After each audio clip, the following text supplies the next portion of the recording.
नमस्कार भावांनो, हिंदकेसरी मैदानमध्ये आपलं सर्वांचं स्वागत आहे. भावांनो, समोर जो नंदी दिसत आहे, हा आहे बकासूरच्या दावणीतला अजून एक नवीन व टॉपचा हत्यार. त्याचं नाव आहे इंजन 6300 CC. भावांनो, तुम्हाला तर माहितीच आहे, जेव्हा बकासूरची मिरवणूक काढली होती, तेव्हा काय याला रग आला होता, काय याला राग आहे. तुफान म्हणजे रागाने असतो हा वासरू.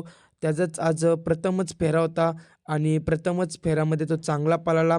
जसं मामाने शब्द दिलं होतं, की पुढच्या पुसेगावला 5 नंदी घेऊन येणार, तसेच 5 नंदी तयार करण्याचं काम त्यांचा चालू आहे. तुम्हाला तर माहितीच आहे, आता बकासूर एक पळतोयच, साम्राज्य देखील पळतोय, महाराज देखील पळतोय, वादळ देखील पळतोय. असे 4 नंदी आत्तापर्यंत आपल्याकडे झालेले आहेत. हा 5वा तयार करण्याचा चालू आहे.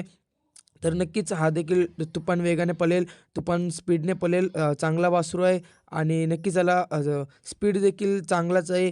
तुम्ही बघू शकता या व्हिडिओच्या माध्यमातून काय पळतोय वासरू. नक्कीच याला देखील आपण शुभेच्छा देऊया मैदानासाठी. लवकरच हा देखील वासरू मैदानात